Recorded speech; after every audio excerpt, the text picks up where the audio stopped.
vai sair o quê? Vai sair A11, A22, A33. Vou escrever tudo, vou pegar o seguinte, vamos considerar aqui, separado, o ômega de ε1, ε2, ε3. Esse é um número. Mesmo que eu não saiba quem é, né, se eu tenho a base, isso aqui vai ser um número. Então aqui eu tenho A11, A22, A33 vezes esse número. Né, podemos até chamar de alfa. Então, está aqui vezes o alfa. Depois, na segunda, ó, eu tenho A11, A32, A23.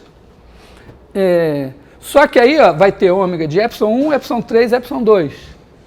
Em que tem uma troca. O ε3 está trocado de posição com o ε2 em relação a esse padrão aqui.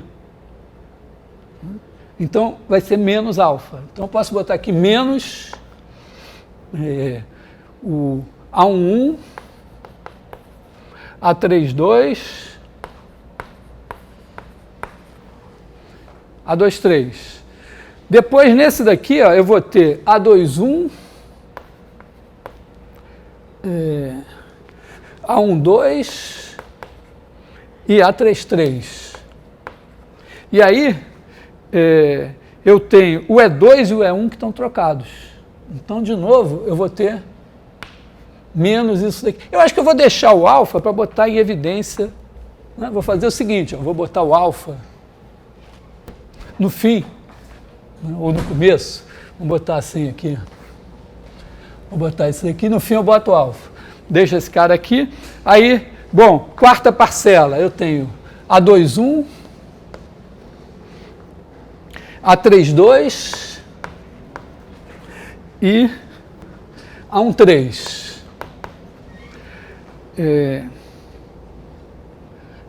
Aqui, ó, ε2, ε3, ε1.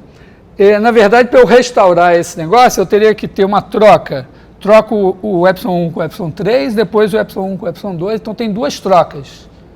Bom, se eu trocar duas vezes, cada vez que eu troco o sinal, então vai dar positivo. Depois, quinta parcela, eu tenho A31, A12 e A23.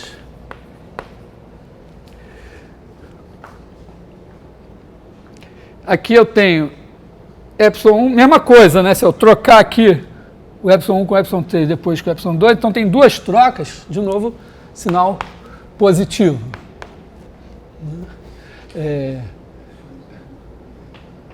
Eu apostaria que o último é negativo, né? Porque afinal tem já 1, 2, 3 positivos, seria muito estranho que não tivesse uma simetria, não tivesse 3 positivos e 3 negativos. Mas vamos conferir. Né? A31, A22, A13. E aí, ó, é só trocar o ε1 com o ε3, então tem um sinal menos aqui.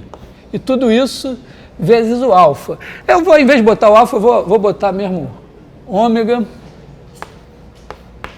de ε1, ε2, ε3.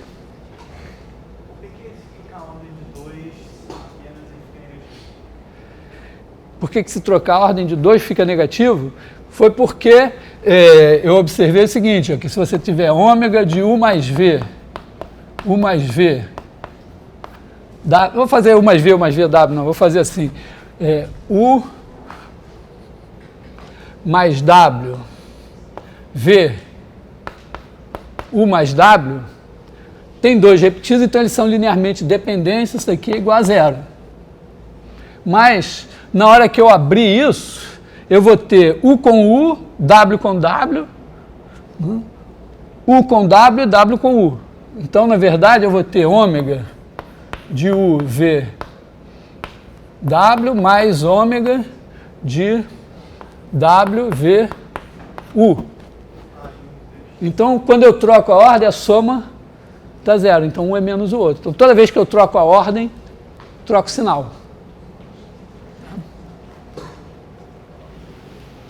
Mas aqui, a observação talvez é mais profunda e mais óbvia.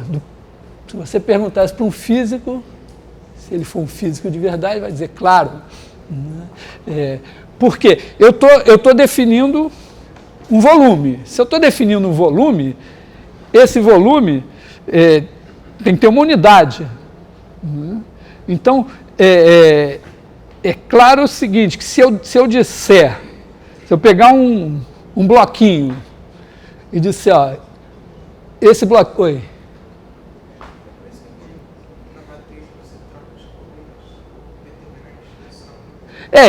Para quem estudou determinante antes, né, eu estou, em vez de definir o determinante pela fórmula, né, e depois chegar lá a propriedades, eu estou partindo de uma interpretação do determinante como volume, que o determinante remonta ali ao Leibniz, ao Cardano e tal, quer dizer, século XVI, XVII, mas só aí por volta de 1800 é que ele foi ter uma interpretação como volume.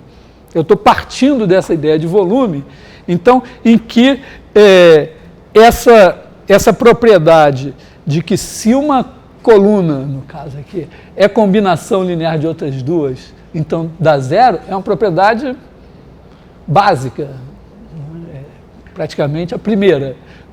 Essa segunda aqui é uma propriedade algébrica que eu quero ter, né, e aí isso me impõe, essas duas propriedades algébricas que são boas, elas funcionam bem se o t for positivo, né, e se o 1 e o 2, vamos dizer, apontarem para o mesmo lado do plano. Você pega o plano gerado por V e W, se o 1 e o 2 apontarem para o mesmo lado, isso aqui funciona bem, com sinal mais, pensando volume positivo. Mas se um apontar para um lado, outro apontar para o outro, ou se o t for negativo, você abre mão disso aqui, ou você diz, não, então eu vou introduzir volumes negativos. É um pouco semelhante ao que a gente fez no caso das áreas. Então, com essas propriedades aqui, decorre, né, que se você tiver dois caras repetidos, dá zero. Não, decorre não, quer dizer, decorre que dois repetidos dá zero, decorre dessa daqui. Com essa daqui e essa daqui, trocar a ordem, troca o sinal.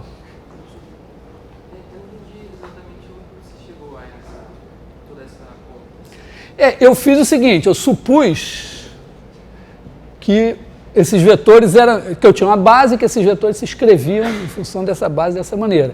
Aí eu pego isso daqui e substituo no lugar do 1. Isso aqui substituo no lugar do 2, isso aqui substituo no lugar do 3.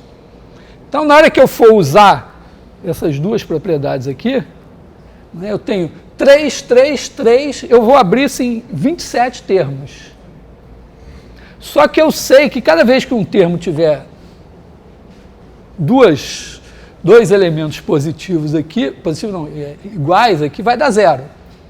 E é claro que primeiro eu vou abrir em coisas assim, mas depois eu vou tirar esses A11, A22 e tal, e eu vou ficar com coisas como essa. Então, toda vez que tiver ε1, por exemplo, se eu pegasse aqui esse, daria zero. Esse, mas aí pegasse esse daqui, daria zero. Então é só contar, ver que para que esse negócio, esses caras aqui deem diferente de zero, eu preciso que os três caras contenham épsilons de números diferentes, né? E aí dá 6 só. Então, economizei. Oi.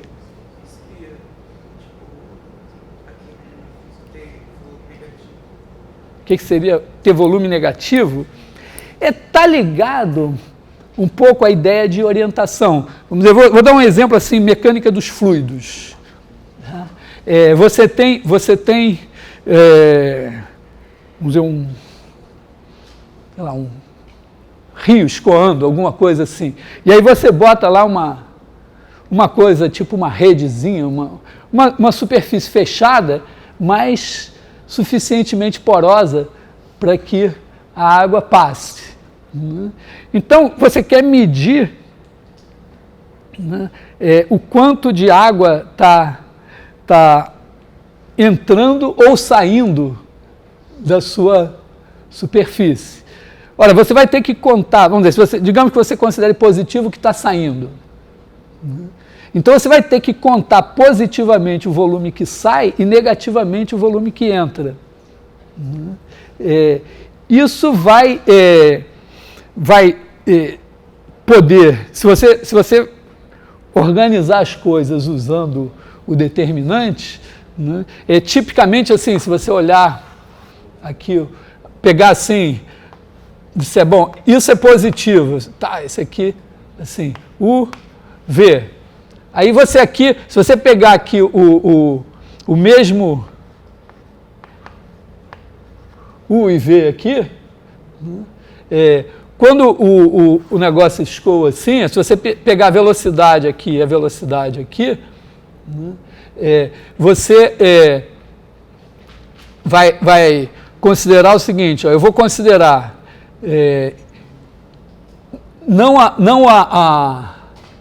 quer dizer, eu vou considerar que aqui o volume está entrando, é negativo, aqui está saindo, é positivo. Então você vai fazer sentido para você, nessa circunstância, pensar em termos de volume com sinal. Tá? Não vou, talvez, explicitar como determinante aqui, mas, por exemplo, se você botar um negócio, pegar dois vetores aqui e disser, bom, então quando o cara está passando daqui para cá, é positivo, quando está passando daqui para cá, é negativo.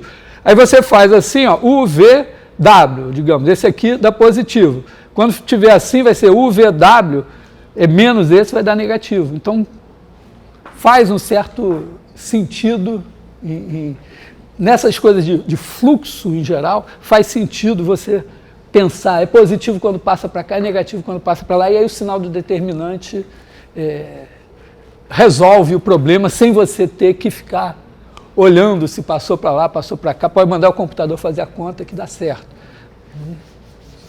Oi? Não teria que ser A1 mais A12, não? Porque não é matriz multiplicada pelo epsilon? Não. Aqui eu tô... Você não está fazendo a matriz 3 por 3 vezes o epsilon? Não. Isso aqui são escalares e esses são vetores. Você não quer fazer uma matriz 3 por 3? Não, ainda vou chegar lá, mas isso é um vetor. Então, mas por ter ordem de matriz não teria que ser A11 mais A12 mais A13, não? Para multiplicação.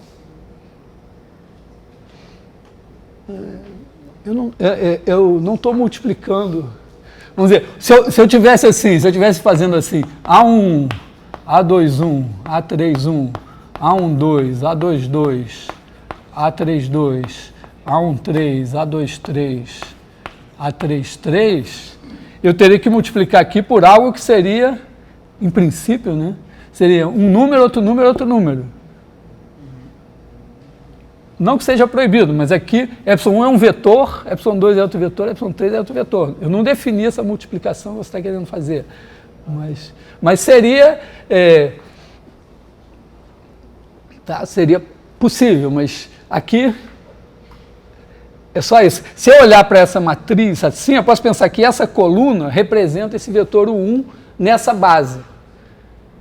Quando eu penso assim, essa base aqui é uma base beta. Se eu escrever o vetor A11, A21, A31, pensando na base beta, ele é A11 vezes epsilon1, mais A21 vezes epsilon2, mais A31 vezes epsilon3. Você chegar no determinante daquela matriz ali, no final ou não? Não é que eu queira chegar no determinante. Eu, ocasionalmente, vou chegar no determinante. Mas eu quero te ensinar alguma coisa, se você me permitir pensar diferente do que você já aprendeu, vou chegar em algo que você já viu, mas talvez por um outro caminho. Tá? Então, o que eu estou... Até agora eu fiz isso, eu peguei, disse, ó, volume, tem que ter essas propriedades aqui, sendo que a propriedade 2 e a propriedade 3 implicam num certo sacrifício, quer dizer, eu estou admitindo volume negativo para manter essas propriedades algébricas boas, né? Mas, como eu procurei exemplificar aqui, faz sentido em algumas situações físicas você pensar um volume negativo, né?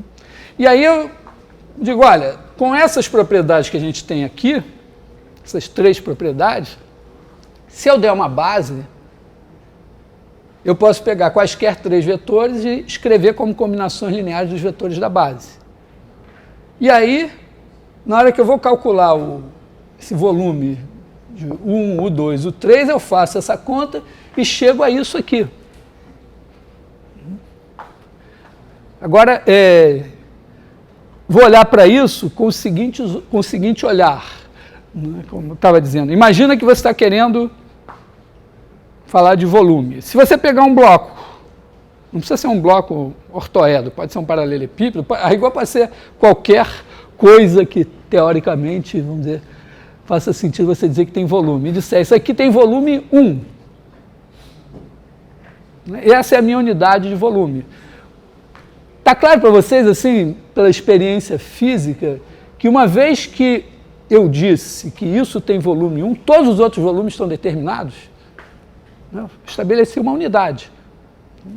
Então, repara, eu tenho aqui a liberdade de dizer o seguinte, olha, se eu pegar uma base e escrever que isso daqui é a minha unidade de volume, isso daqui passa a ser 1, e o volume correspondente a três vetores escritos nessa base vai dar esse cara daqui.